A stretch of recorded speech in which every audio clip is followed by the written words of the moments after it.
We can start our meeting. Good afternoon. Welcome to everybody. I'm Daniele Frigieri, President of CESPI.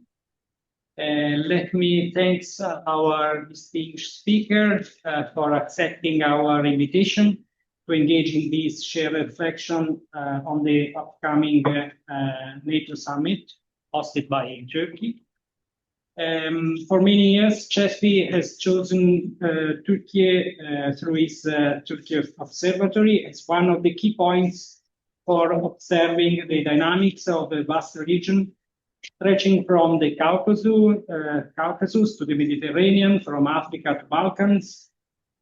Turkey is increasingly becoming a strategic hub that are of great interest to Italy, which has been deeply strengthening its partnership with the country. In a complex international environment and at a challenging moment for NATO itself, this summit carries considerable significance and sensitivity. Turkey is likely to play an important role on several key issues, including the alliance southern borders, defense cooperation programs, and the relation with Russia. For these reasons, we wanted to create a space of reflection and discussion to take a closer look at this July meeting at Ankara and about Ankara's expectation and objectives, and on the role that Italy may play alongside its Turkey ally. Particularly in key dossier in which the cooperation between the two countries has been developing in the last year. I would also like to apologize for Mr. Fassino, that will not be with us in the afternoon because he's involved in the Council of Europe and some meetings in Council of Europe that were not planned in the afternoon, so he couldn't attend. He's very sorry. I will just thank again all of you for be part of this reflection, and I give the floor to Valeria Giannotta, the coordinator of our observatory in Turkey, will lead this discussion. Thank you again. Thank you, Daniele, and thank you to everybody for being here, although there is a very hot weather outside and it has been a bit challenging coming out from office or from home. And overall, thank you to our distinguished guests and speakers. It's really a pleasure and an honor having such a high-profile figure sitting on the table with me today. We have Mr. Gian Casapolo, who is a senior defense expert at Eastern Institute and also senior researcher at NATO Defense College, and is expert of the open source intelligence defense. We have esteemed General Vincenzo Camporini, who has been for long the Chief of Staff of Italy Army and Defense Force. Actually, it's a sign of pride for us having him. Connected from Washington, we have Paolo. Apologies for my bad pronunciation. Von Schirach, actually, who is the president of Global Policy Institute in Washington, and also connected from Ankara, Docent Shuai Achikalim from Ankara Hacı Bayram Veli University, who will join us later because apparently she's busy at a presidential meeting. I do not want to take much time, but I want just to tell that the countdown has already started. So in almost 10 days, we will have a very crucial meeting and summit in Ankara, where the challenges and the expectations and the issues on the table are many. I mean, by mentioning some of them, the ongoing conflict at the border of Europe between Russia and Ukraine. And then we have the budget policy issue on the table after the summit in The Hague has been decided to increase It has been decided to increase any national commitment of 5% of national GDP. And then some other challenges are given by the turmoil that has been recorded in the southern flank of the alliance, along with the Israeli aggression to Gaza and the American aggression also to Iran, as well as, last but not least, we have the crucial issue of unity and solidarity within the alliance. With this American administration, actually, the American stance towards Nato has become very critical at this point. Meanwhile, Europe is also mobilizing and organized to implement a sort of European strategic autonomy with the challenges. So all of those will be the main issues that eventually will be on the table of the head of states gathering in Ankara. And I would like also to spend some words to the fact that it's a coincidence, actually, that the summit will be taking place in Ankara, but it's also of great significance because Turkey has been playing a crucial role in terms of defense overall when it comes to the defense and security of the southern flank of the alliance. And we shouldn't neglect that Turkey stands as the second biggest army within the alliance, has been member of the alliance since 1952. So the role that Ankara historically played has been of crucial importance. And overall, in the most recent times, we have seen clearly the importance of Turkey as a balancing actor, able to channel the request from the alliance towards the regional countries as well. So in terms of balancing diplomacy, also Ankara is proving to be a reliable partner to the alliance. And I do believe that this is a note of sympathy that I send towards Turkey and Ankara, that the great hospitality that Turkish people in general show to all of us as a tourist, as a guest, will be also implemented as its maximum in Ankara in the 7th and 8th of July. I don't want to take much time, but I will give the floor to our esteemed guests and speakers by recommending to keep the contribution within 15 minutes. And then maybe we will have a floor for some question coming to the public. So thank you to all of you again for being here. And I will give the floor to esteemed Gian Casapollum from Houston Institute and Nato Defense College. Basically, I will start our conversation and discussion by asking, according to you, if NATO today is ready, also from your point of view as an expert, to cope with the challenges in terms of security. Thanks. Thanks, Valeria. Big thanks to our Italian NATO allies and CESPI for organizing this conference. I'm going to be straightforward. I think this is much needed in the strategic dialogue in both parts of the Atlantic between United States and NATO European allies.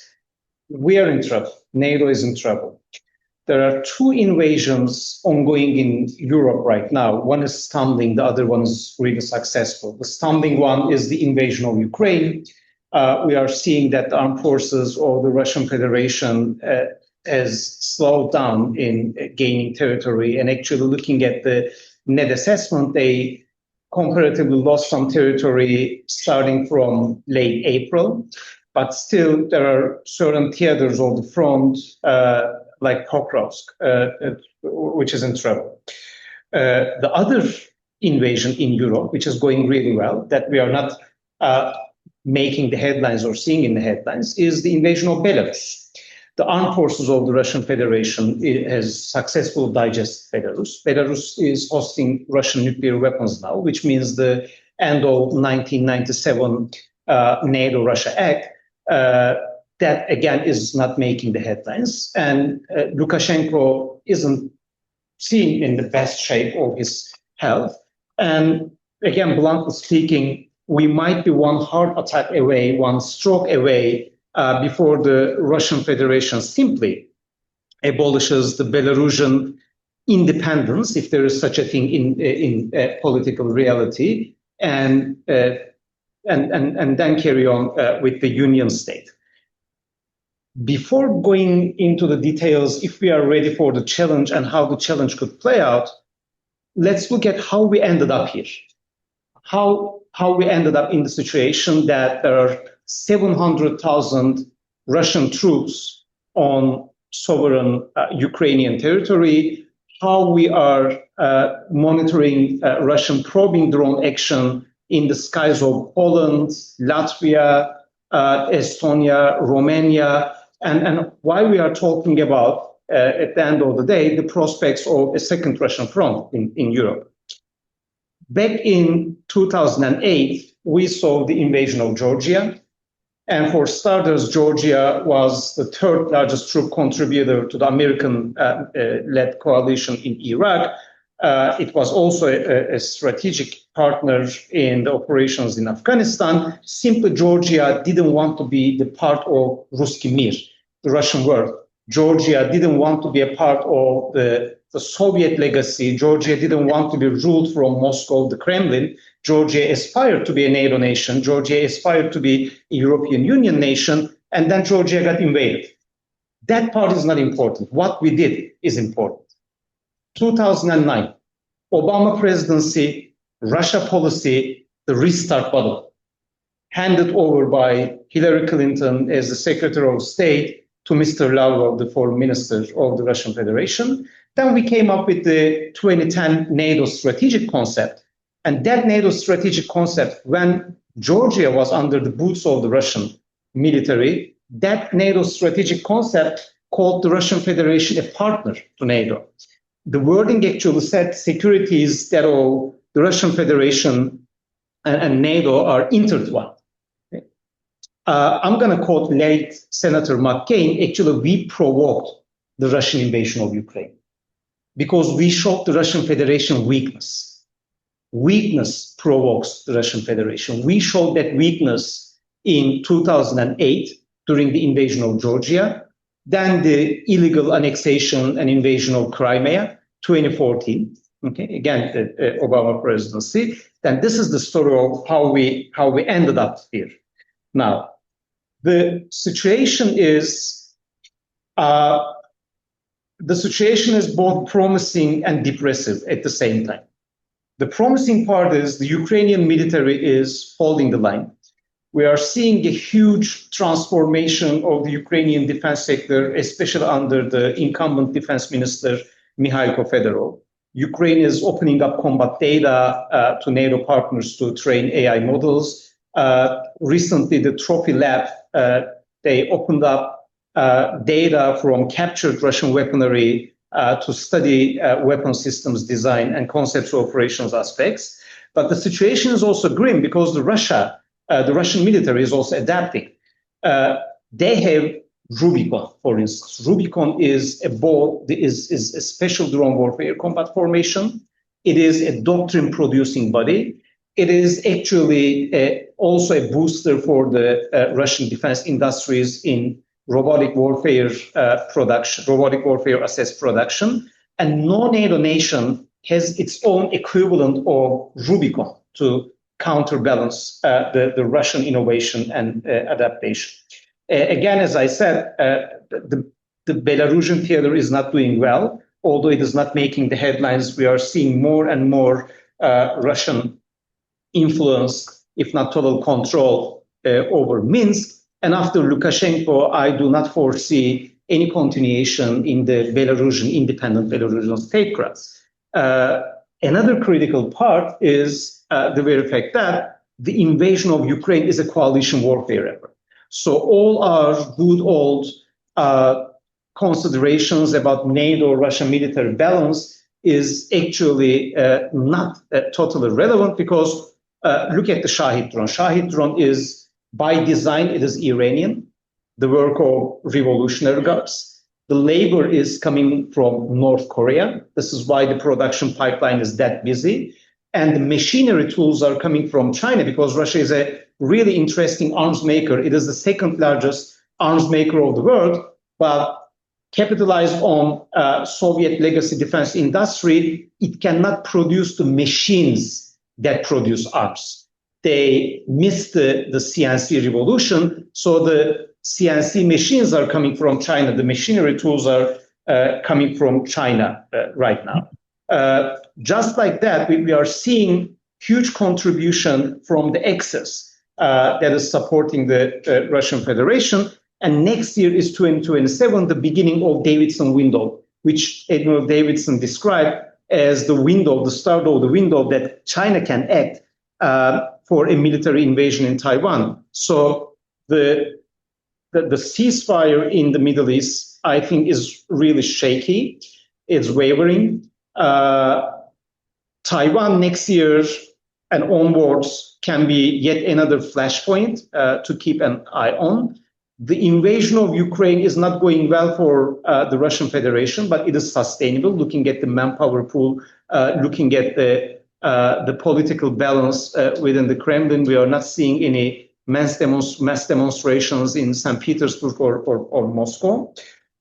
So I think there is no end in sight for a truce and a peace deal following in Ukraine. Another problem is with our force design, NATO force design.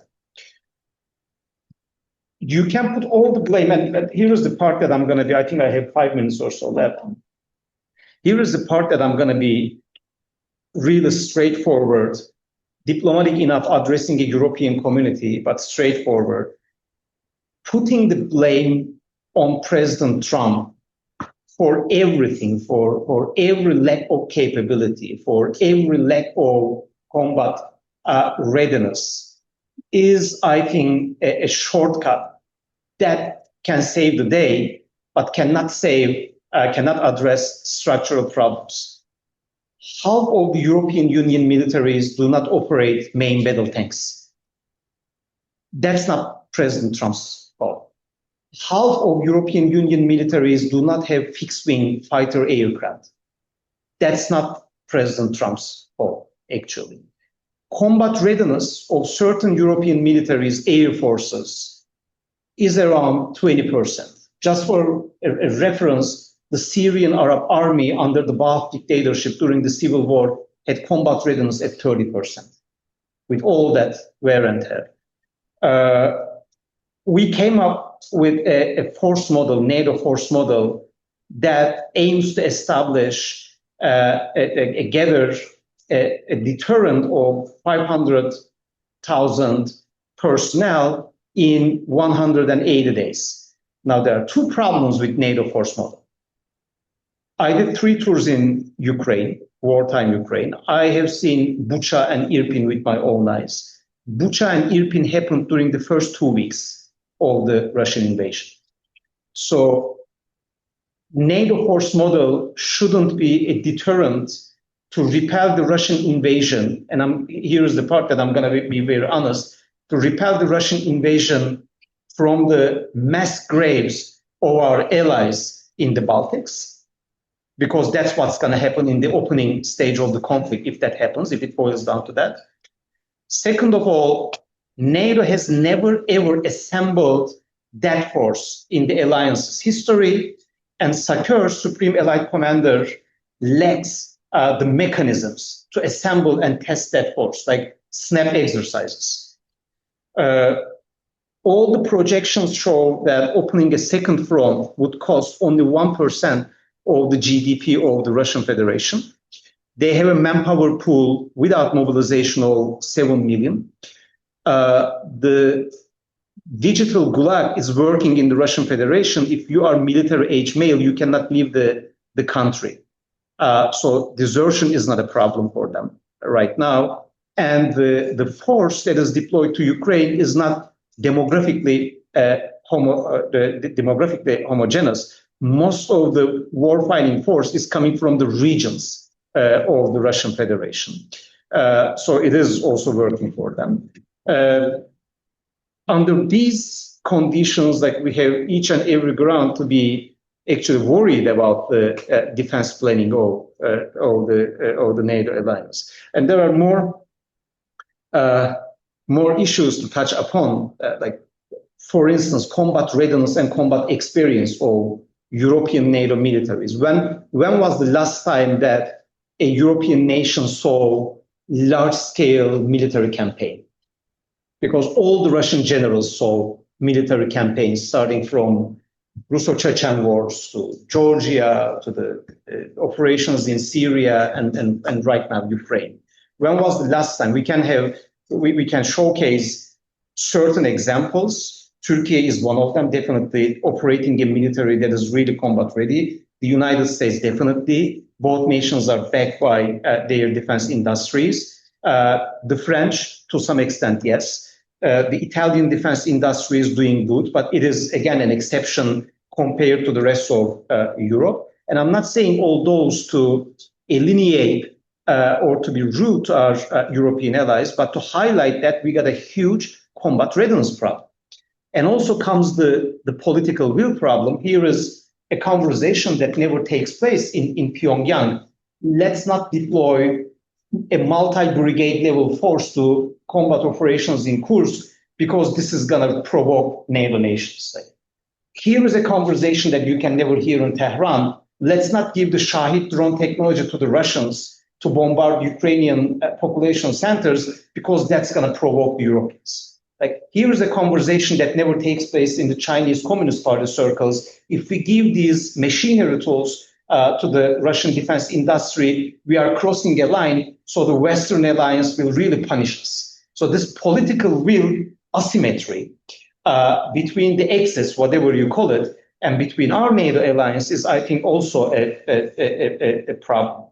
What I expect from NATO's Ankara summit, I think this is really meaningful because the summit will take place in one of the defense industrial powerhouses of the alliance. Turkish defense industries has been really on a rise in the last 2 decades, I would say. And Turkish defense industries have also introduced one of the most dronized militaries, not only as to aerial drones, but also recently loitering munitions, unmanned surface vessels, and unmanned ground vehicles. I think it bears the potential of offering a wake-up call, a wake-up call to the entire NATO alliance, to the entire allied capitals that times are bad, times are dangerous.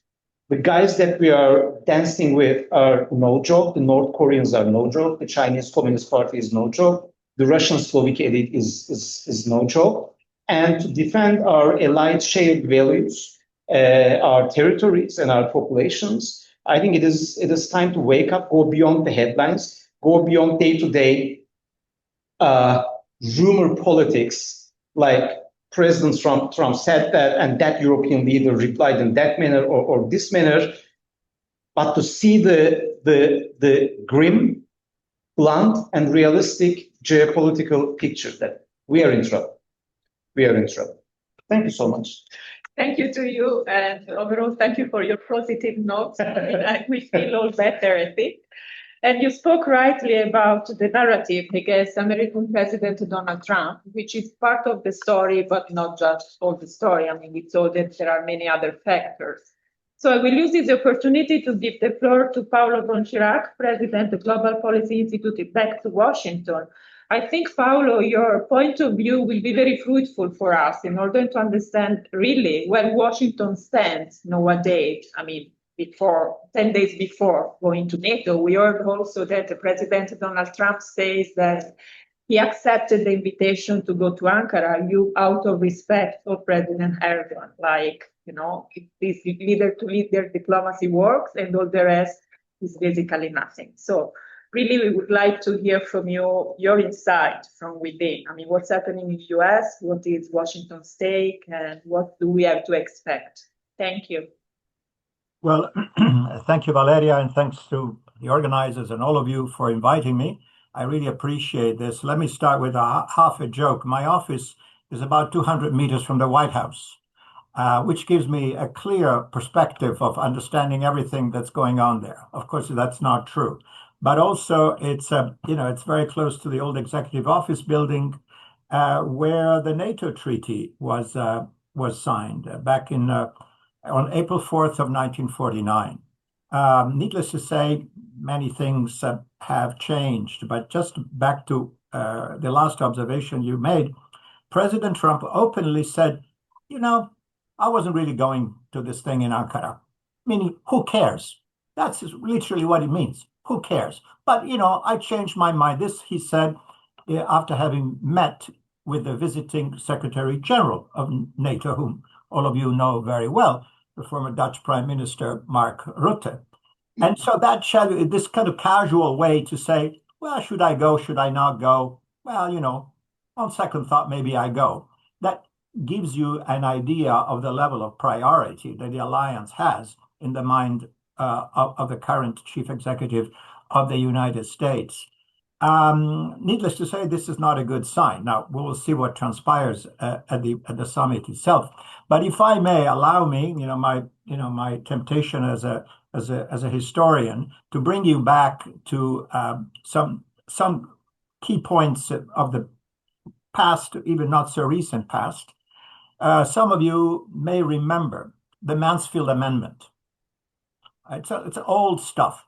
Senator Mansfield, Democrat, introduced every year on the Senate floor an amendment that says, let's cut American troops in Europe. Remember, this was 1960s. We were in the middle of the Cold War. America's maximum troop deployment in Europe, it may sound strange, there's 300,000 men, okay? So we were in the 1960s, in the middle of the Cold War, arms race, Soviet Union, bad, we're defending freedom and what have you.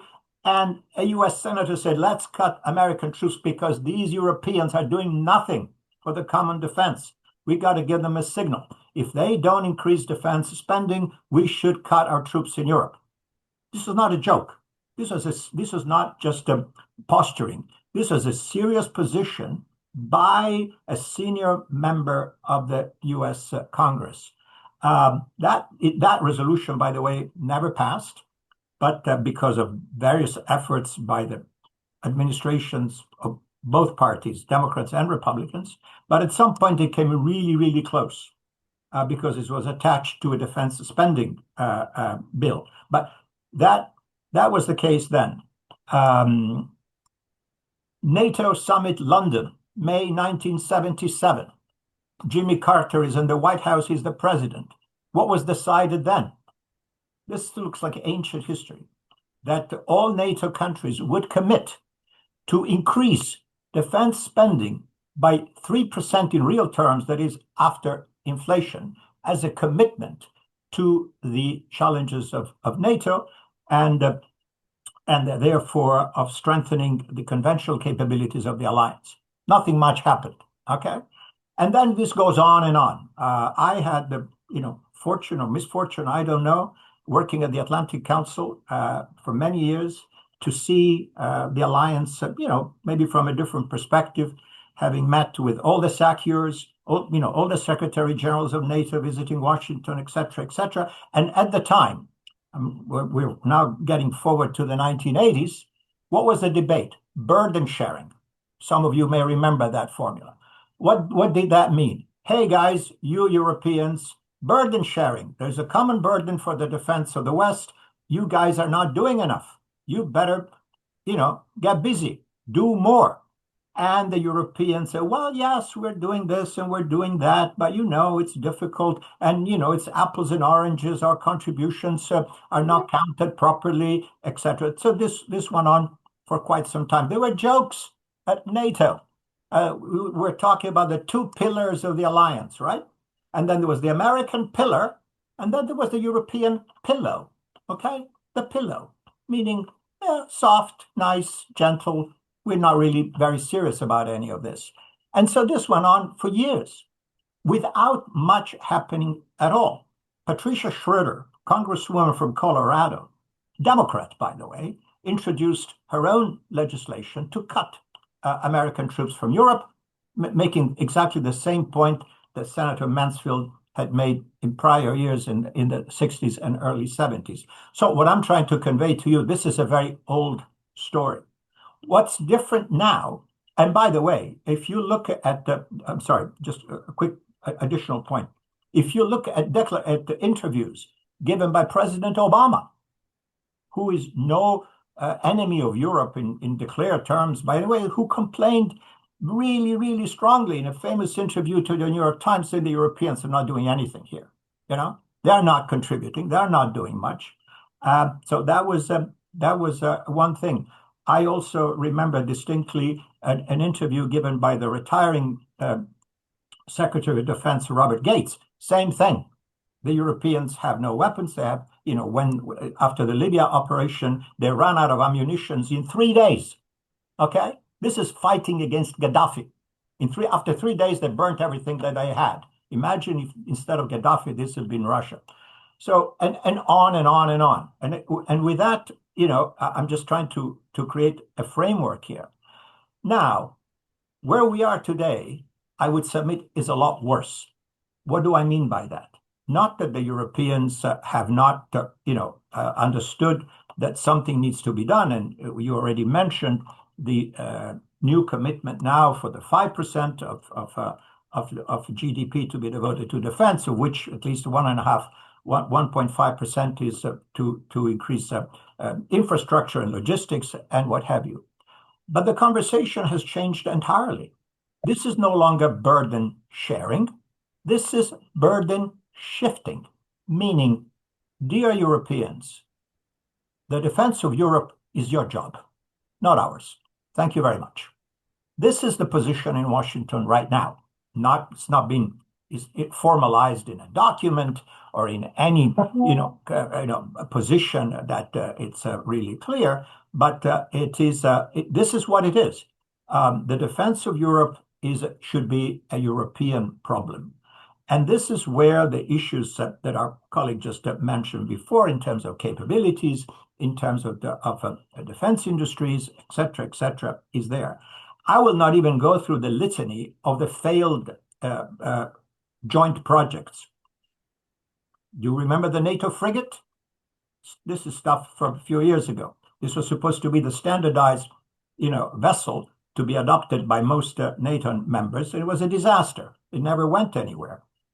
And there was a time in which, in the bad old days, those things have improved, that aircraft could not refuel from one country to another because the nozzles didn't go into of the gas, literally of the jet fuel pump would not connect with an aircraft of a different make, and therefore you literally couldn't refuel an airplane. That was as bad. That's how bad it was. Many of these things, admittedly, have improved, but the standardization of Europeans' defense industries, in other words, to get to a point in which you have a common base whereby you have real synergies in terms of the amount of money spent, is not there. I do not believe that much will happen now in terms of dramatic American initiative that would say, okay, we dissolve the alliance. No, I don't think that's going to happen. But what is actually happening is we put nothing more into this alliance. Right now, please correct me if I'm wrong, I think the number of American troops in Europe is about 80 to 90,000, of which about 18 or 19,000 are combat troops. The rest is support. So this is, during the Cold War, 300,000. So this is where we are. So America still has the bases, has the operational capabilities, has the logistics, has the intelligence, has the signal intelligence, what have you. I mean, there's a lot of American assets in Europe that have been there for decades, and I don't think that America want to give those up, anytime soon. But in terms of operational capabilities, that would guarantee a NATO response to any potential new aggression, as was mentioned. What will happen if if the Russians do something in Estonia? This has been said so many times. If you ask me, I have no idea, and I suspect it will be nothing. Remember that Article 5, if you read it carefully, says, if one member is attacked, the others will come to the rescue. But it says we'll take appropriate measures, including the use of armed force. It doesn't say we will send troops, for sure. It doesn't really say it, which I'm giving you now maybe a doomsday nightmarish scenario in which the United States could say, well, we really feel for our friends in Estonia. That's really too bad. We may send them, MLRS. We can send them blankets. We will send them boots, which is, by the way, what Obama did to President Poroshenko when at the beginning of the bad situation, which prior to the Russian invasion, proper invasion, this is what President Obama did. By the way, it was a different situation, because, of course, Ukraine was not a member of NATO as it is not today. So America was under no obligation to provide hardware or what have you. But this is what the position of America was. We don't really want to think about this thing. Let the Ukrainians and the Russians sort this out. We can blame. We can say, oh, this is terrible. The Russians have invaded Crimea. This should not stand. We're going to put sanctions. And that was that. So my concern here is that I hope that the Europeans realize that the atmosphere has changed in a dramatic way. America has had a pendulum between interventionism and isolationism throughout its history. I'm not sure that now we are in an isolationist movement per se, but I would think that many Americans in good faith would say, this is not 1949 when Europe was half destroyed and Germany was in ruins and Italy had been bombed and France had been bombed. Great Britain, while a victorious country, had no money. And so that intervention or the creation of NATO seemed to be, something important to give a message to the Russians who had taken over half of Europe. The half of Europe they liberated, they also gobbled. And so that was a scenario. In today's scenario, in which Europe altogether has a GDP that, while smaller than the United States, is, if I'm not mistaken, about $20 trillion. Correct me if I'm wrong. I'm talking about the European Union. You cannot say that Europe lacks the instruments, that it lacks the money to become autonomous in defense. And I think that this is where we are. The alliance is not in danger of death. And certainly this is not going to be announced in the next few days in Ankara. Nothing like that will happen. But I would say that the mood has changed dramatically, and I would say in an irreversible fashion. Posit 2029, a new president at the White House, maybe a Democrat. Who knows what's going to happen? Do you really think that means okay, we just go back to where we were, everything is fine? The Trump animosity towards Europeans was a transient phenomenon, nothing to worry about. We go back to normal. Normal being the American commitment. We're still there. We are all allies. We're going to do this and that. I doubt it. One last thing, if I can be a little bit of provocation. I read a lot about, hey, but wait a minute, what does Europe get from America? Oh, we got the American nuclear umbrella. Oh, isn't that nice? The American extended deterrence, of course, applies to Europe, and so we are safe under the American nuclear umbrella. I would say this is, if there ever was a fantasy, it's the nuclear umbrella. The nuclear umbrella operationally means this. If we go back to flexible response, NATO doctrine says, if the Russians attack, this was back in the days of the Cold War, and I'll finish with this, in which, we knew that the Red Army and the Warsaw Pact combined had significant conventional superiority. And then it was said, by the way, war plans at that time said that the Russians would get to the Atlantic coast in 48 hours. Okay? That's what war games by NATO said at the time. But when we say, wait, here we go. We deploy battlefield theater nuclear weapons.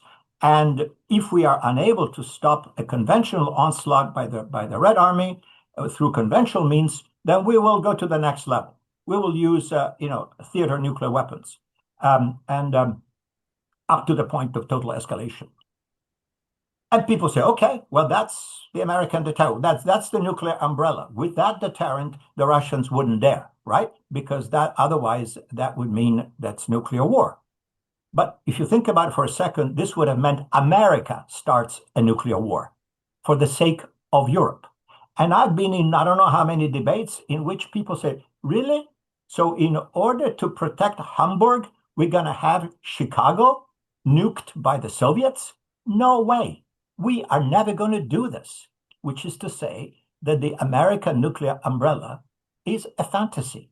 It was a fantasy, it is a fantasy, because the United States will not start nuclear war for the defense of Europe. I'm giving it to you as my own, assessment. By the way, I'm not the only one who said this. I think it was Henry Kissinger at some point said that the Europeans and the Americans live in a fantasy. The Europeans believe a promise that is impossible, and the Americans have promised something that they will never do. Henry Kissinger. I'm quoting from memory, so I hope I'm not saying something completely wrong. So here we go. We have a situation in which we have an alliance which was born under completely different auspices in a completely different geopolitical and economic scenario that now is struggling to find a raison d'être at this point. So where you have more members, but not matched by real capabilities. I hope that this cold shower of the 5% and the German plans to increase defense spending, that Germany is going to become the arsenal of Europe. I wish them great success. But given past history, and just look at the joint project of a jet fighter between France and Germany, where it went. So there are success stories of successful cooperation. Okay, I'm done. So what I'm trying to say is that no matter what happens in Ankara, the alliance is in serious trouble in terms of its capabilities and in terms of the level of support that the United States, and I mean not just President Trump, but any new executive is willing to give to this common endeavor. Thank you. Thank you so much. Thank you. Also for your provocation that I will pass the ball to our esteemed General Vincenzo Camporini, who was actually still a very high rank and esteemed person, a commenter due to his position as a former chief of staff for Italy. And actually before the event started, we spoke about the transition moments that the general has also witnessed, but I will give the floor to him from his valuable point of view. What is, Mr. General, your comment on what's going on and what will be after Ankara? Thank you. I think we are, we are in view of something very critical.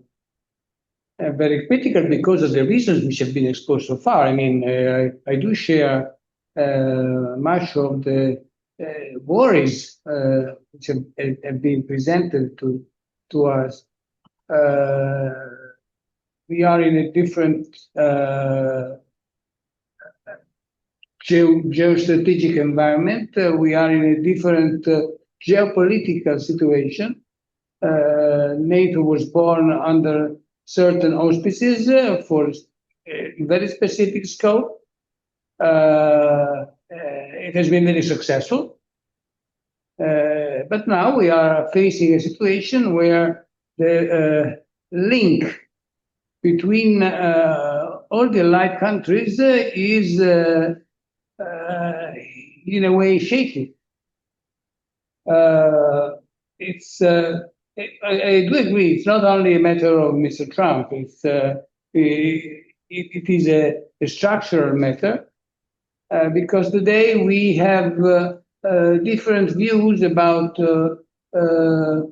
who is the enemy, how strong is the enemy, and how we could contribute to protect our countries from the possible enemy. For a time, since 1990, Russia was no longer the threat. Russia was even invited to join NATO in an effort to build cooperation. I recall what happened in 1957 in Paris, the Founding Act, which in a way laid the foundation for a fruitful cooperation between Russia and the West. West, which was in a way modifying itself because it was absorbing most of the countries which belonged to the Soviet Union. But then something changed for reasons which historians will study in the future. Today we can argue about that, but I think that all the arguments will be in a way ruined by the personal tendency of each of us. The point is that today we are facing a situation where we have wars on our threshold. Very interesting to hear about the situation in Belarus. This is something which I think that not very many are considering. But things are boiling east of Europe. What is happening in Armenia, Azerbaijan, Chechnya itself. Things are not so stable as they sometimes are depicted. And in front of this situation of instability, instead of showing a stubborn cohesiveness between the original countries of the alliance, we are now facing a situation where there are divergences. Not only the divergence between the US and the rest of the alliance. I don't say the Europeans because Canada itself is also in this portion. But within the countries in Europe, we see different approaches. Different approaches due to historical reasons, to political reasons.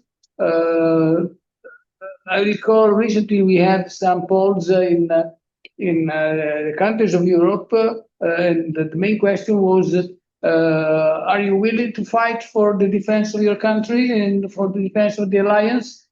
The answers were so different throughout Europe, which is impressive. I mean, do we still pretend that we have cohesion between our countries when the public opinions of the countries differ so much? And someone is taking note of this and is trying to make a correction. Look at what's happening in the northeastern part of Europe.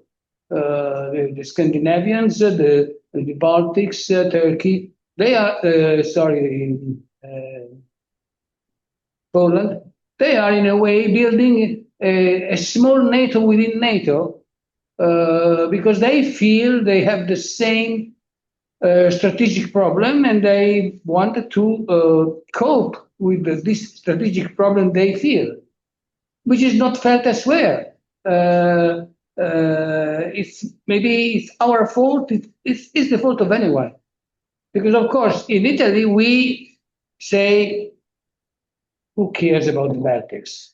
This is the basic feeling if you talk to the people in the streets. But on the other side, try and ask to someone in Tallinn about the situation in the Mediterranean. Who cares about the Mediterranean? This is not our business. So the reasons for which we joined together in 1949 and all the subsequent steps are in a way shaky, and it is a duty of our political leaders to try and recombine the thing, because if we do not do that, we will be in the situation where we have to swallow whatever happens elsewhere. The Europeans have the tendency, and rightly so, to criticize the decision taken in Washington. It was true in 2003 when Washington decided to invade Iraq. It was true in other situations. But I don't see any fault from Washington, because they did not consult the allies for the strategic decision. Because we are talking about a big country with big capabilities, and let aside the issue of the nuclear shield, and on the other side, a number of small countries which tend to quarrel with each other, not showing a common position. Put yourself in the shoes of the president of the US. You feel like there is a problem and you have to take a decision. Do you really feel the need to consult with the president of Slovakia before taking a decision, or Italy or UK? No. So the only solution we have within NATO is to create what has been dubbed in the past as the European caucus in NATO. Not in contraposition with the US, but in order to create the interlocutor, the near-peer interlocutor, whose ideas are not only sought, but are welcome by those who take a decision. And this is what I feel is something which we need to develop. Within the European Union, I don't think this is feasible. I mean, we are talking about a group of 27 countries with a veto capability each, with the clear impossibility to have a common strategic position on a serious problem, who are not capable of fast enough decisions. Just as an example, when in December, the year before the last, we had the crisis, we started the crisis in the Bab el-Mandeb Strait. Well, that started in December, and that was a clear threat to our economies. Well, they met, and they met another time, and they met another time. But eventually, they decided by mid-February, this early December, mid-February, to send 4 ships. So we cannot go on along this road. The solution is what? The solution is not easy, but it is the only way which we can we can work together. Is the coalition of the willing. Coalition of the willing, which is also enshrined in the Lisbon Treaty, Article 42.7. The cooperation, the PESCO, which is not in order to decide the size of the wheels, when it's going to be a real alliance within Europe, including countries which do not belong to the European Union. UK for sure, Norway for sure, Turkey is for sure required in this design. And I see that there is an effort to that, an effort which is not easy, which requires a very strong leadership. And here we have the problem, because I do not see any strong leadership today in any country of Europe. It's true in Italy, it is true in UK. We've seen what happened on Monday. It is true in France. Next election, who knows? In Germany itself, there are problems.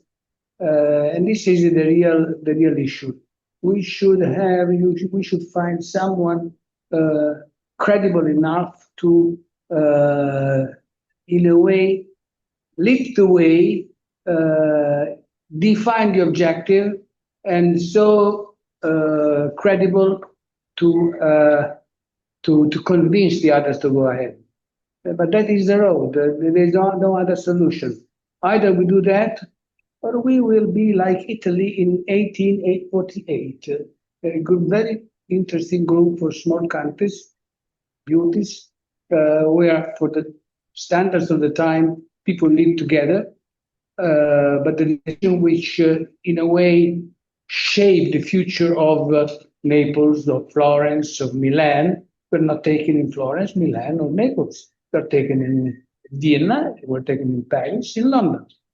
And so we will continue the same way in our small countries in Europe, where we live in the best way than the rest of the world. This is no doubt.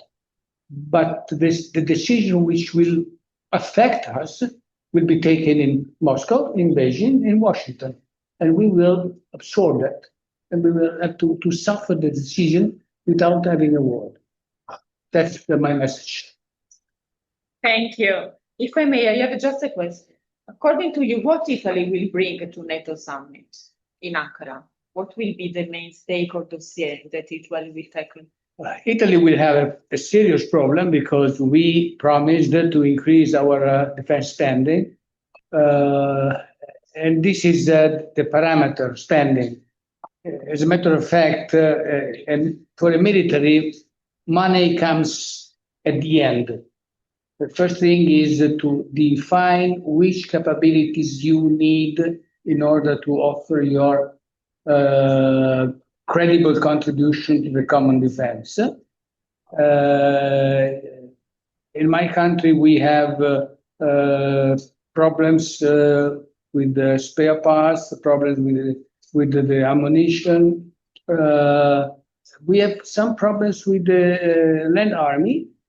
And we should bring to the meeting in Ankara some serious program in order to offer a credible pathway for our country to give a positive contribution, the size which is compatible with our size. And of course, this requires money. But the first thing is to define the requirements, to define what we need in order to offer the proper contribution. And I think that we are offering something, but it's not enough. Well, I think while waiting whether Professor Shuai will connect, we can start collecting some questions from the public. I see gentlemen from Azerbaijan, Georgia, Italian, Leonardo, and Turkey. So if you have any curiosity to address any questions to address to the speakers, we will be happy to address it. Ambassador Marsilio. So I have a question for Mr. Casaporto, particularly. There are two initiatives external to NATO, but both including NATO countries. One is the so-called Islamic movement, Pakistan, Saudi Arabia, Qatar, and Turkey. And the other one is the more and more strict connection between Greece, Israel, the Cyprus Greek administration, and in some way France. How these two initiatives, in your opinion, can interfere and have negative effects on NATO? Thank you.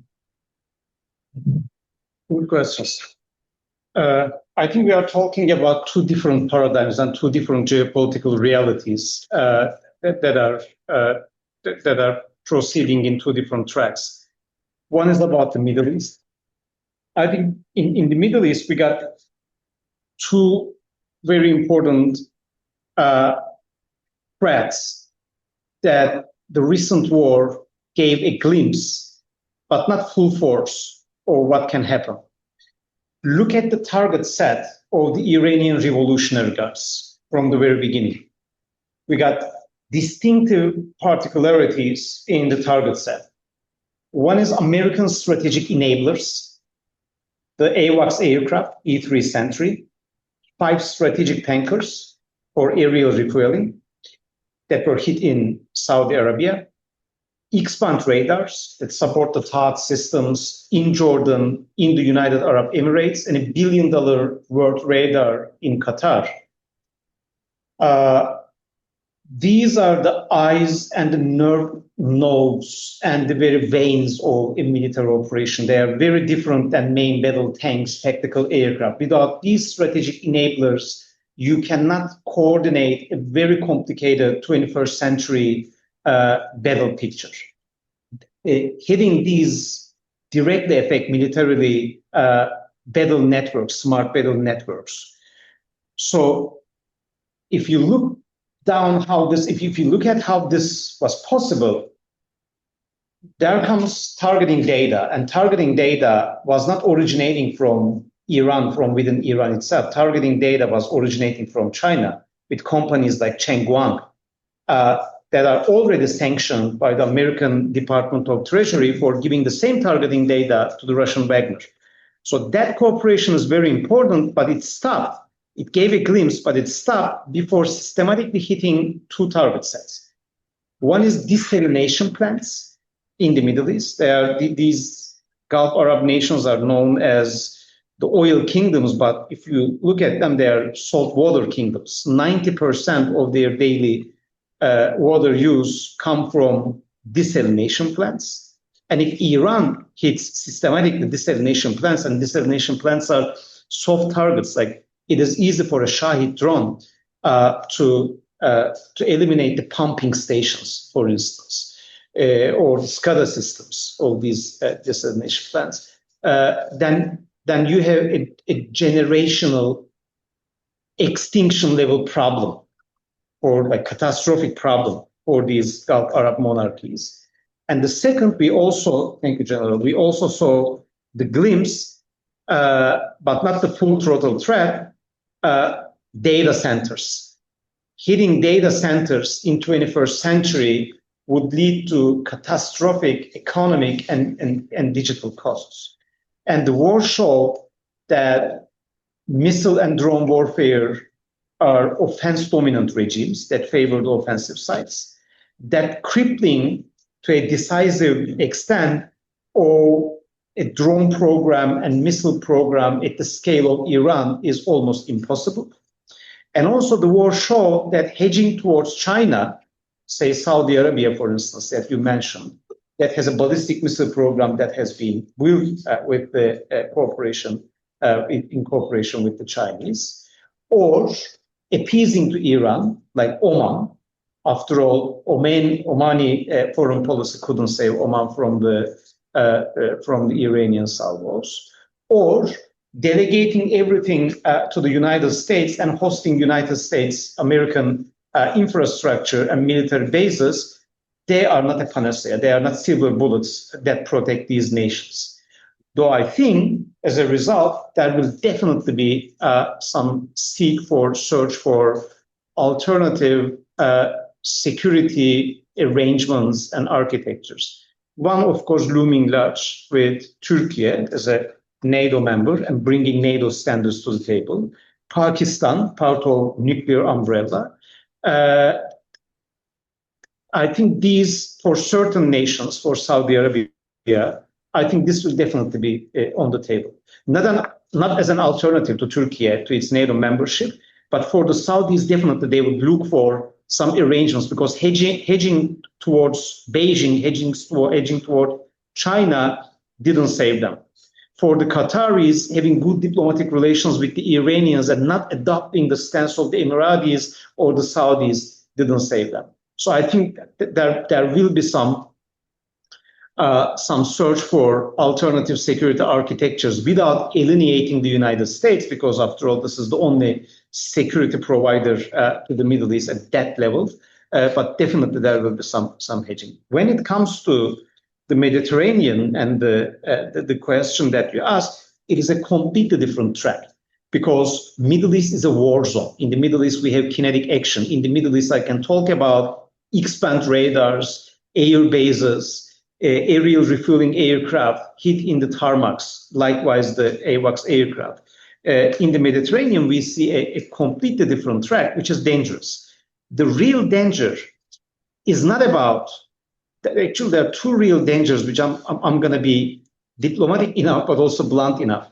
The real danger is actually about like doing two things and harming the transatlantic relations forever.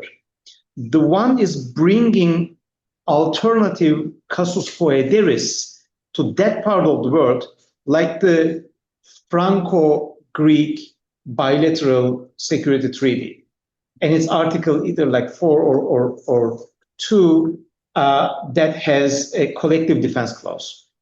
France is a NATO member. Greece is a NATO member. And with the very narrow agenda of tackling Turkey or counterbalancing Turkey in the region, if you bring a collective defense clause, a European collective defense clause to the area, what you are doing is not undermining Turkey. What you are doing is undermining NATO Article 5. That kind of duplication. And if you undermine NATO Article 5, and if you undermine the one and only defense alliance that protects Europe, this is suicidal for Europe. And I'm not saying it from a Turkish standpoint. I'm saying it from a NATO standpoint. Article 5 cannot be duplicated. That's suicidal for Europe. The second problem here is about forcing these, I would say, delicate diplomatic divergences within NATO, like the Turkish-Greek divergences, to the extent that they will harm these, like pushing those divergences to the extent that they would harm transatlantic, Euro-Atlantic cohesion and harmony. We are not in the luxury of what Thatcher and Bush called peace dividend in Europe. We are talking about a total invasion in eastern part of the continent. We are talking about low combat readiness levels. We are talking about the Russian military being at the highest combat readiness. We are talking about the Kremlin still talking. We are talking about the Kremlin pursuing geopolitical objectives of rejuvenating the Soviet Union without the communist ideology. I think like it is again contradictory, in stark contradiction with the security interests of Europe that needs more transatlantic cohesion and more convergence among NATO allies rather than pushing those divergences. Like we are not in the peace dividend era of Margaret Thatcher and Father Bush. Like these are dangerous times, and in dangerous times, like I think what we need is more diplomatic and policy-making responsibility from all allied nations, from all NATO nations. Thank you. Anyone else? May I add just a footnote to what has been just said? I have a question again for the generals. We spoke about, and actually it's a fact, the Italy and Turkey strategic partnership, or Italy and Turkey strategic partnership also in terms of defense. Do you think this will be a key element for the upcoming NATO summit in order to strengthen the southern flank of the alliance? Interesting question, and I think that 1 year ago the answer could have been different. Now we have seen that there have been very solid decisions taken in order to increase the level of cooperation between our countries, in particular in the industrial field. For sure you're aware of the decision of Turkish industry to invest in the Italian aerospace industry with the acquisition of Piaggio Aero, which has been on the table for quite a long time. And finally it became successful. This is not only an issue of business. Of course, business must be solid, but this is an issue of combining technologies which our countries have developed separately, and now we can merge them in order to provide some good offer to other countries. with some very solid political backing, because what happened has been done without any restriction, which usually is done in merging industries within the alliance itself. I recall what happened between France and Italy about the issue of the shipyards. It was from the industrial point of view, from the operational point of view, from the financial point of view, it was the most sensible thing to do. But there were some political restraint, and eventually the thing failed. None of these issues were raised during the discussion about Turkish industry and Italian industry.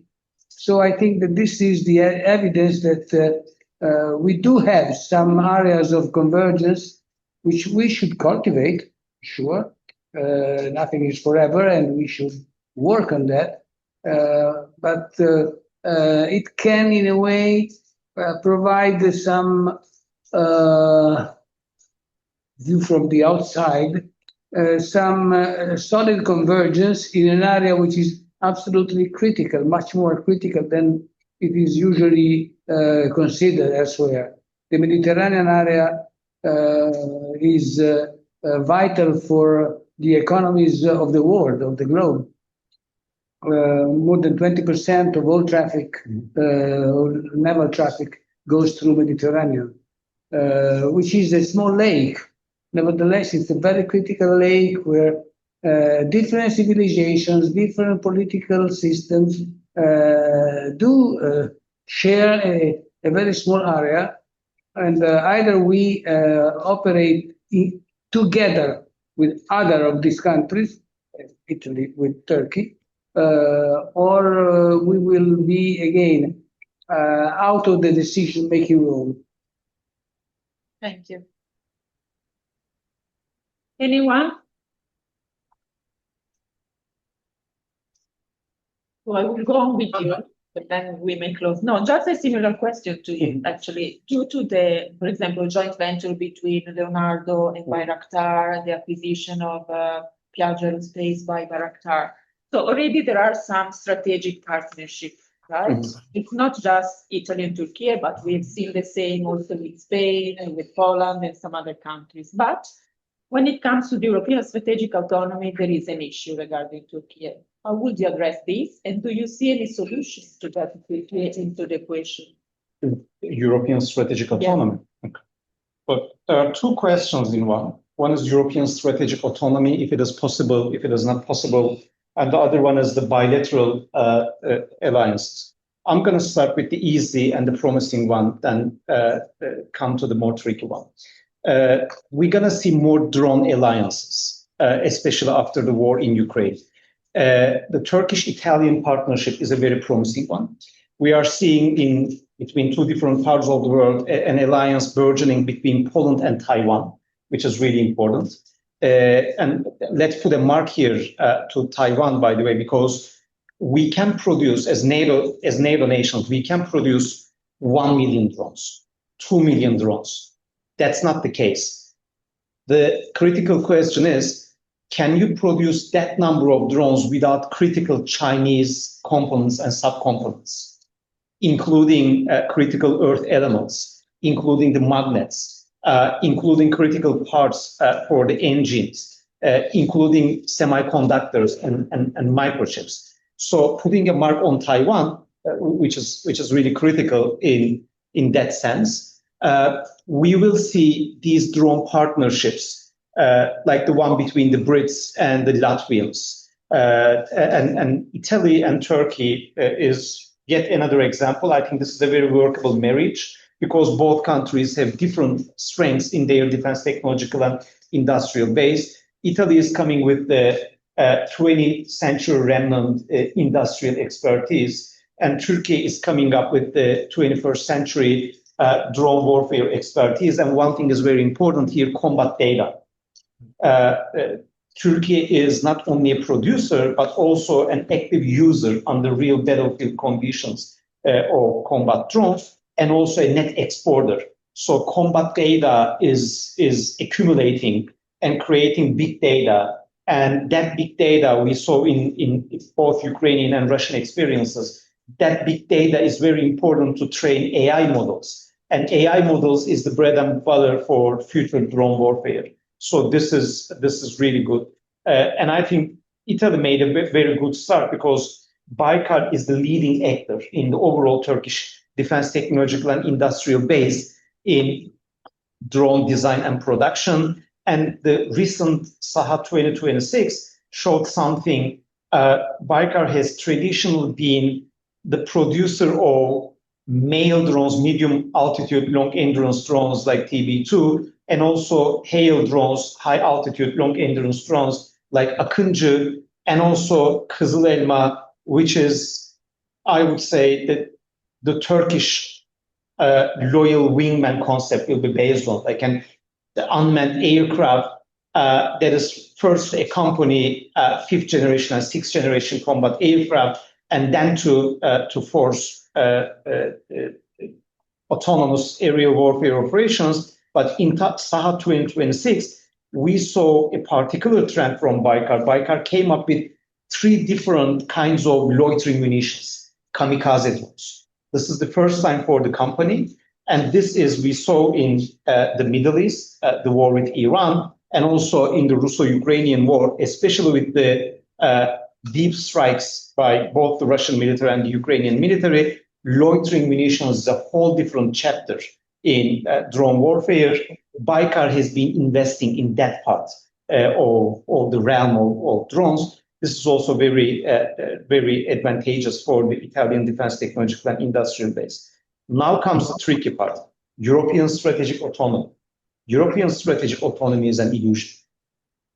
European strategic autonomy is unattainable, unreachable militarily. And it is not only, my colleague talked about American nuclear umbrella. Some parts I agree about the American nuclear umbrella, but this is not the main value that the United States is bringing to the European continent and European militaries. As I was talking about, with regards to the ambassador's question, as I was talking about strategic enablers, the United States is bringing strategic enablers to the European militaries. Space-based sensors. If you look at the numbers, the space programs, Europe is not only behind the United States, and Europe, I mean Europe cumulatively, but it's also behind China. Europe cannot match American space programs and space-based sensors, including, very importantly, low Earth orbit. Without low Earth orbit, you do not have missile operations, drone operations, target acquisition at strategic scale. When it comes to strategic drones, like Global Hawks, for instance, that the United States deploys here in Sigonella, in Italy, you cannot have target acquisition and battle damage assessment.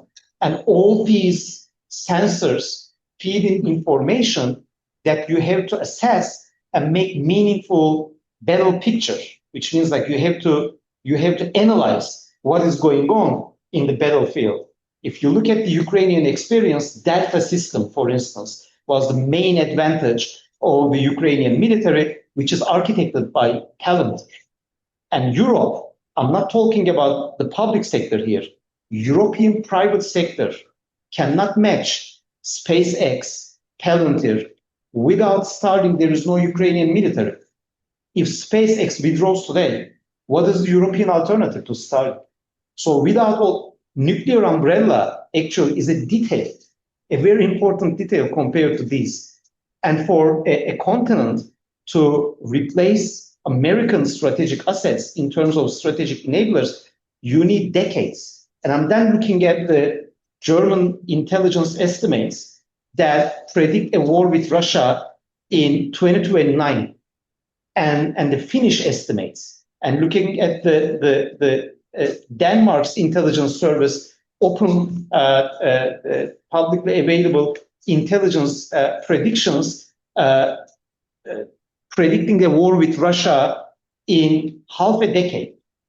So European strategic autonomy, it sells really well in Paris, but in the reality, in the realm of real military affairs, especially as to especially as to strategic enablers, is a huge problem. So whenever in European capitals you hear from our French allies how they're going to replace American nuclear umbrella with force de frappe, okay, their nuclear deterrent, just ask them, it is okay, we are not interested in that. How are you going to replace space technology? How are you going to replace the Silicon Valley? How are you going to replace high-end drones, hail drones, strategic drones? How are you going to replace AI-augmented battle management systems? Unless they come up with a realistic answer to these questions, then European strategic autonomy is a illusion. I'm sorry. Thank you. May I, sorry, may Paolo, I ask- come to you because Thank you. something came to my mind. Unless there is any other question, No, that I will okay, collect I later. just, I don't, if I you have just a, would like to ask, after the crisis, I think Paulo is muted and he's unaware. can you open your microphone? I am not muted. Wait. Wait, You muted me. Yes. can you hear me? I can hear you well. Yes. Can Okay, you hear good. me? So after the current crisis between President Trump and the Italian Prime Minister Giorgia Meloni, it seems that the only leader left for Trump to be labeled as a great leader is Recep Tayyip Erdogan. How would you assess the bilateral relations between Italy and Turkey? Because we know that bilaterally in the past there were some shifts, ups and downs, but now things seems to go better. This is the first question.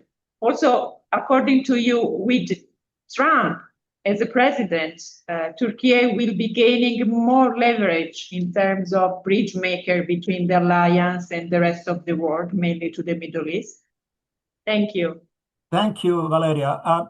Yes, I'm happy to address this, but there's something also, if you don't mind, that I would like to add, which for completeness of the picture, but I'll do that after addressing this. I would say in general, for whatever reasons, the chemistry between President Trump and President Erdogan has been relatively good.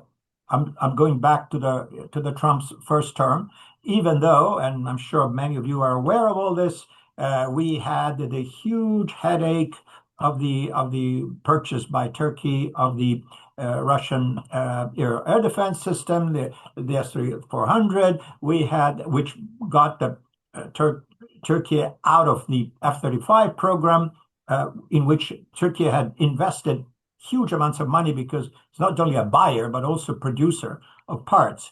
And we had that, and we had the issue of the Kurds in northeastern Syria, etc., etc. That said, however, which are really big problems, really serious problems. But if you fast forward to today, it seems to me that in general, bilateral relations are good. I am not quite sure exactly how that will play out in terms of Turkish role particularly regarding Israel and the Palestinians. That's a very complicated element. But Turkey is being talked about as a partner in the new emerging security architecture in the Gulf, as it's been mentioned before.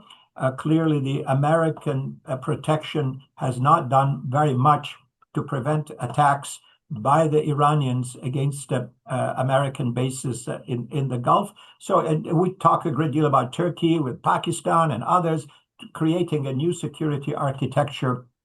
They may, who knows, provide a different arrangement in the Gulf region, etc. So overall, I think that if we're talking bilateral issues, there is really not much of a problem. There is a general problem of Mr. Trump who simply does not like the Europeans. How's that? He just doesn't like them. That's just idiosyncratic. It's not a political, assessment. This is just his own, the way he is. And we could elaborate on that. And therefore, Erdogan seems to be not on the bad list. He's not talked about as a problem leader on the European side of NATO.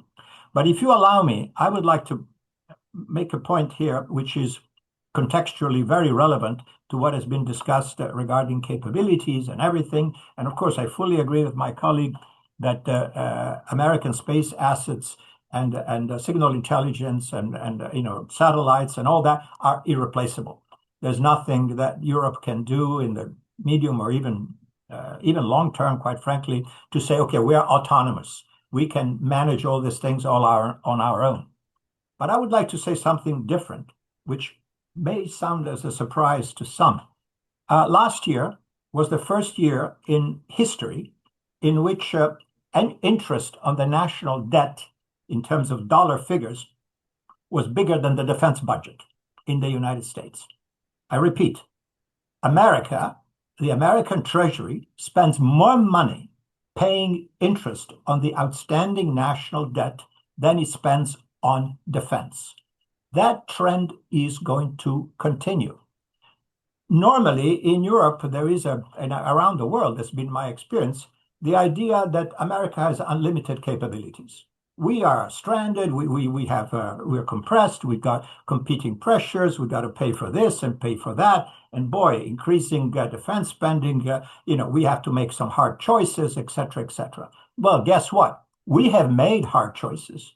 The United States spends now the lowest percentage on defense, the percentage of GDP on defense, than it ever did since World War II. Okay, 3%. That's what all that America can field.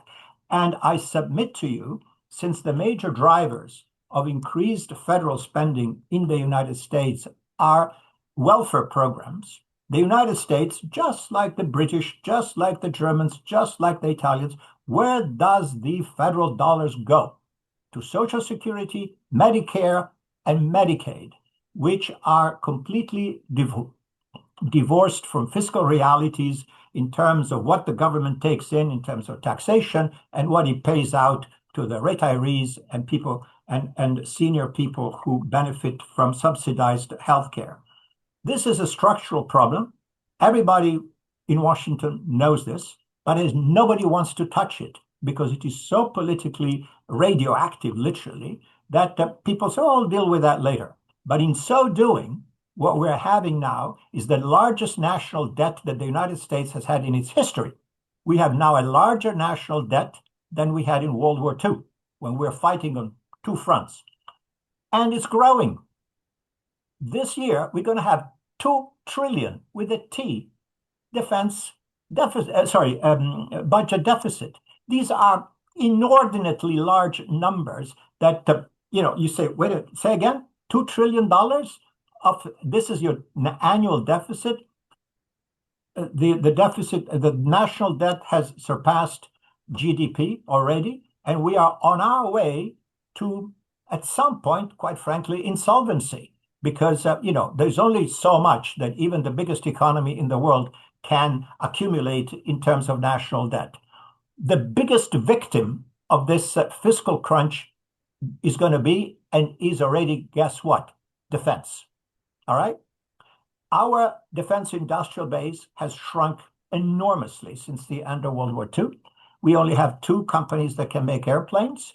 We have 1 Chinese shipyard produces more than the entire shipbuilding capability of the United States, and they got 11 of them. The U.S. Navy relies on 2 shipyards and 4 maintenance facilities. When the government says, hey, we need instead of 1 submarine a year, we need 2. Sorry, can't do it. It's not a matter of money. We don't have the capability. So this is something that I throw in for balance. We say the Europeans lack this, lack that, lack that. Well, the Americans lack the same. Keep in mind this. You say, but come on, you're joking. $900 billion a year, and you say American defense is starved? And I say, yes. You know how much it costs to operate a carrier group? Steaming, just going around doing nothing, not at war. It costs $6.5 million a day just to exist. Most of the money of the defense budget goes to, guess what? Such sophisticated items as salaries, because we have an all-volunteer force. The rest goes in operations and maintenance, and $200 billion, I'm not sure now that what the right figure, goes into acquisitions. And we are buying the wrong stuff.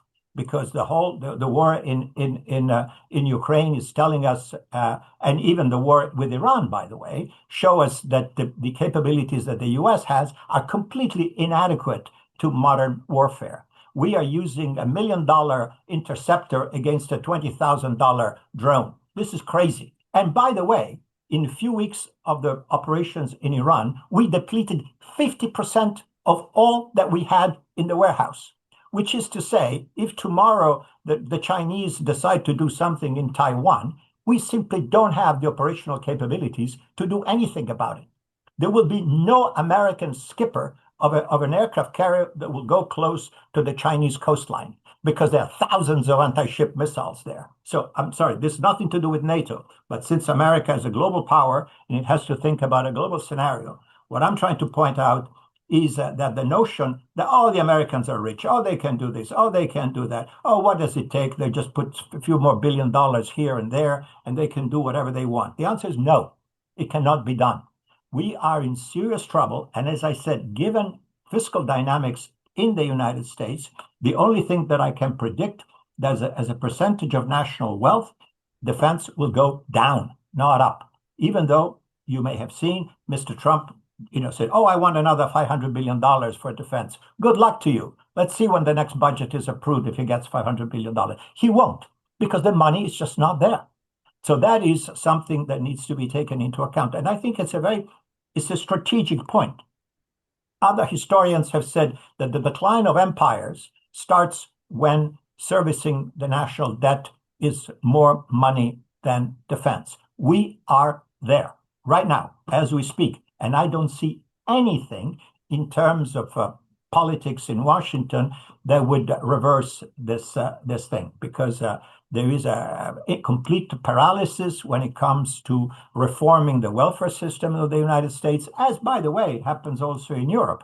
The only difference is here that America used to be able to spend, during the Cold War, 9% of GDP went on defense in certain years, 6%. So when Ronald Reagan was elected and he started this gigantic buildup, we got to 6% for 1 year. Then it started declining as a percentage of GDP. And this was the massive rearmament decided upon by the Reagan administration in the 1980s. So what is my point here? America has declining capabilities, and it has to reorient entirely its defense industries, because they think they're like we're fighting the Gulf War of 1990-91. And that's not where we are right now, as both Ukraine and even the Iran situation have demonstrated. Why is it that we do not invade southern Iran? Because it would take 1 million people to do it. If we wanted to reopen the Strait of Hormuz militarily, we would need an invasion force that just does not exist. It cannot be produced. We have a couple of amphibious expeditionary forces from the Marines and a few other people there. It's nothing. Against Iran, you need 1 million people. Okay, they don't exist. This is why Mr. Trump has said, okay, we're done. We cannot really win this war militarily, so we better find some adjustment. Because from a military standpoint, the war in Iran could not be won, because we don't have the tools to do it. And this is the United States today against Iran, which by any measure is a third or fourth tier military power. Okay? And yet we cannot win against Iran. Whether you like the war or you don't like it, it's a difference. That's irrelevant. I'm talking about operational capabilities. So the picture, if I may, I'm sorry to be so gloomy today, but the picture is even worse, because people say, oh, Europe has trouble. Hey, but America is still strong. It's going things, etc. No, it's not, because the political dynamics in Washington are such that defense spending will be the most illustrious victim of fiscal infighting. And between cutting pensions to retirees and buying another submarine, you're going to have the pensions and not the submarine. That's exactly how it's going to be. These are the numbers. Thank you. Thank you. So I think there is no other question. Yeah, we have one more question come from the audience. Please.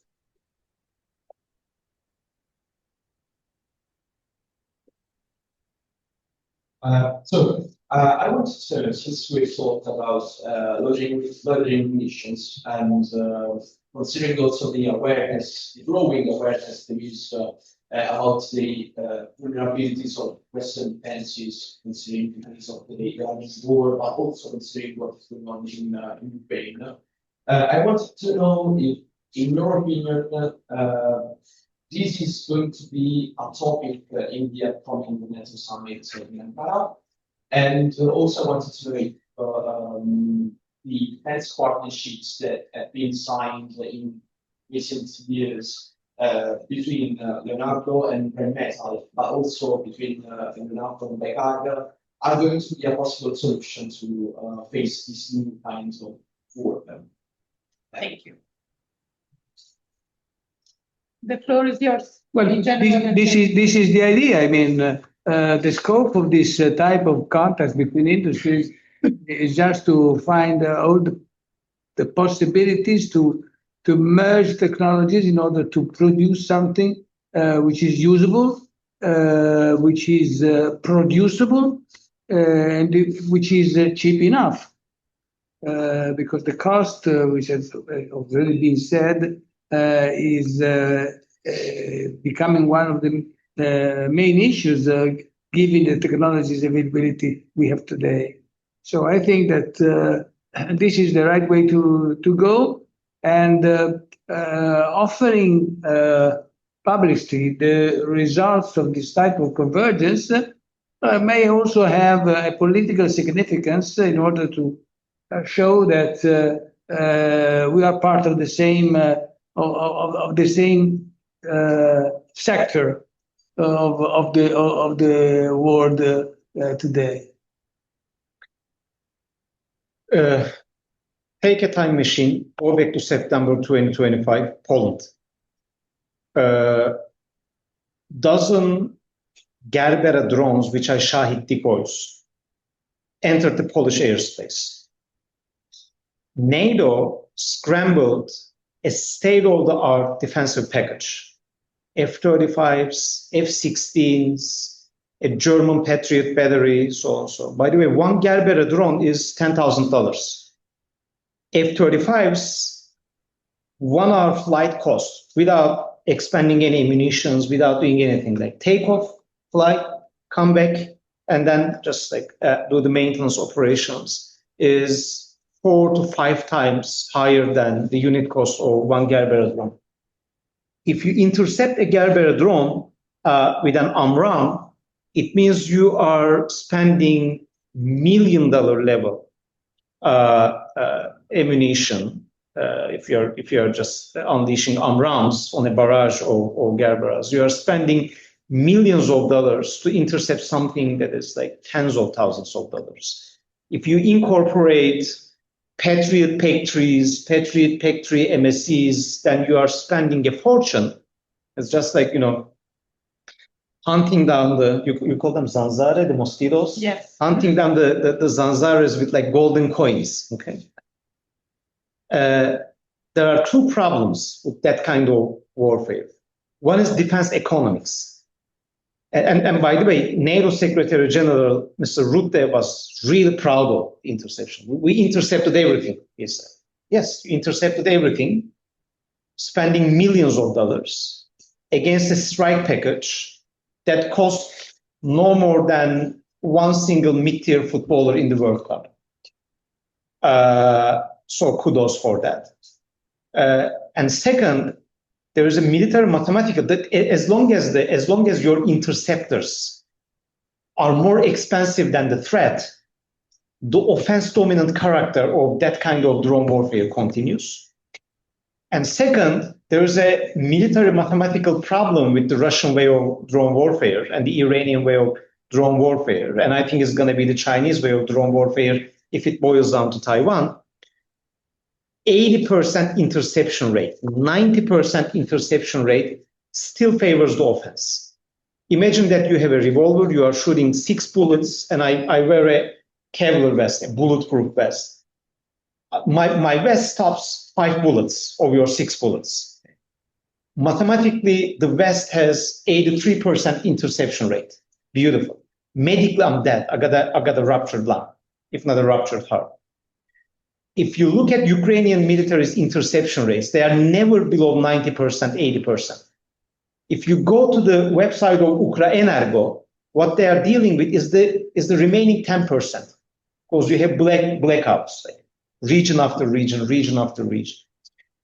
What Ukraine came up with against this problem is interceptor drones, because for a long time we thought, what is the ideal weapon to intercept a drone? Then starting from March 2026, most of the Ukrainian interceptions are done by drones, like interceptor drones, like the Wild Hornet's Sting. I think this is the future, or a part of the future, for our bilateral, both the Turkish-Italian, but also within NATO, the British-Latvian, so on, drone partnerships, coming up with solutions that solve the applied military mathematical and defense economics problems of drone warfare, and deny these advantages to the competitors of NATO alliance. So I think this is a very promising avenue, and also incorporating a Ukrainian dimension will be very important, because the Ukrainians are now sharing combat data. They have models like A1 to train AI, so on, and they have accumulated huge combat experience. Both Italy and Turkey, both Leonardo and Baykar have very good relations with Ukrainian defense sector. Having a Ukrainian dimension to that will be, I think, very good for the future of that cooperation. In that sense, I'm not that pessimistic, because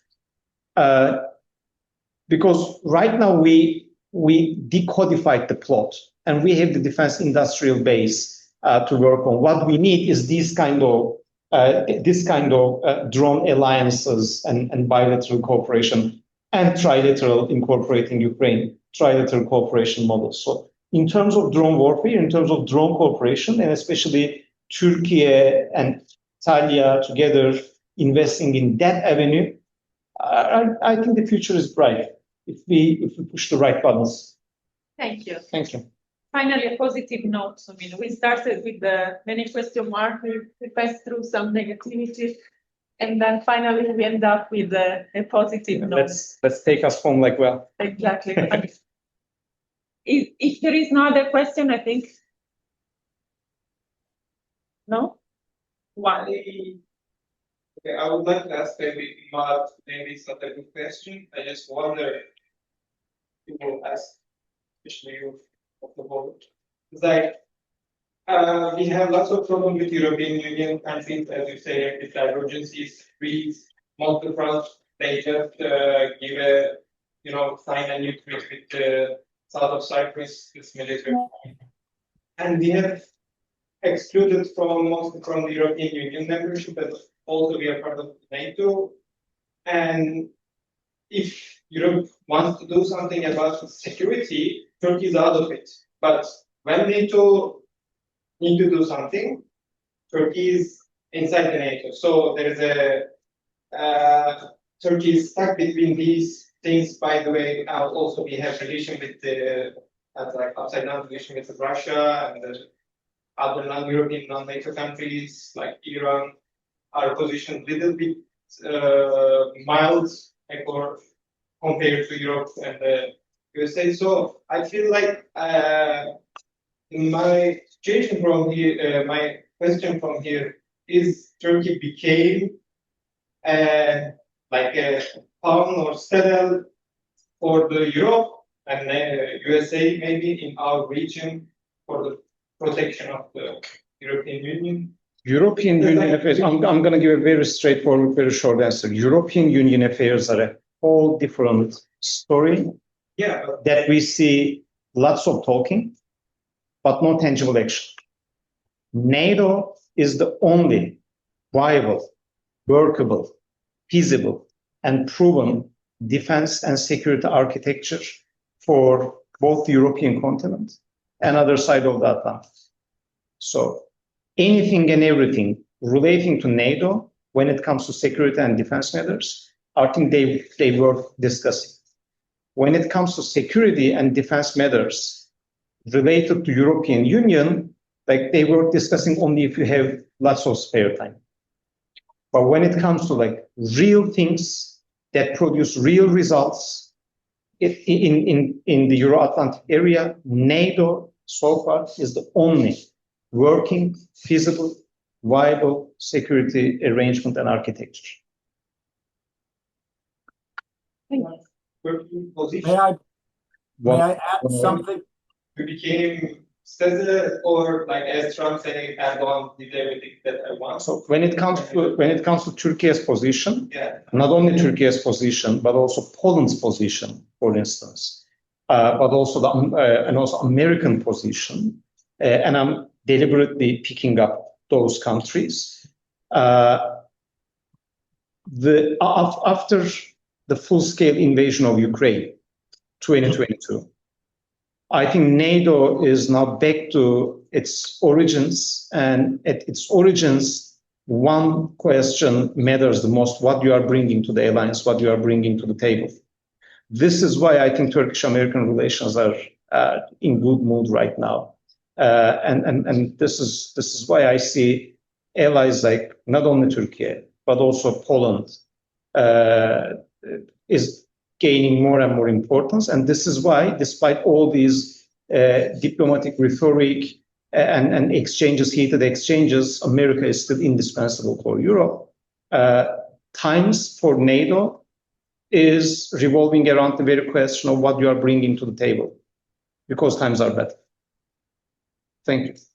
I think Paolo wants to add some last. One small thing, regarding the issue, NATO, the European Union, etc. Allow me, even though I'm talking, from across the Atlantic Ocean here, I'm looking at Europe, but as somebody who was born and raised there, this whole discussion about creating a security and defense arm or wing or whatever we want to call it of the European Union, I fully agree. It's a fantasy. For one very simple reason. A common defense is predicated of an existing recognized and authoritative national command authority. Who's that? Ursula von der Leyen? I don't think so. She's an appointed, nice lady, great job, but nobody elected her to anything. She was nominated. So that's not credible. Who would be the chief of European Defense Forces? Question. Who knows? Whose orders are going to be followed? Who decides we go to war? I mean, these things are very elementary, and they don't exist. And I wish they will exist one day. And again, I'm saying something now which is banal, but I know it's in the utopian world. Europe has to become a federal state for these things to happen. And this is an old idea that will probably never see the light. I wish it will, because that could be the real qualitative step of a new Europe. But until and unless Europe becomes a federation, any talk about a common defense divorce from NATO is also a fantasy. You can create positions, you can create committees and discuss and whatever, but it's not going to happen. And all the arrangements, as has been discussed by my colleagues here, are going to be done, in a practical sense. Which companies want to work with which company, and some may actually work, as it's been discussed at length. Many others, unfortunately, will not. But when it comes to fielding a European army, for lack of a better word, good luck, okay? Because I would like to know who's going to be in charge.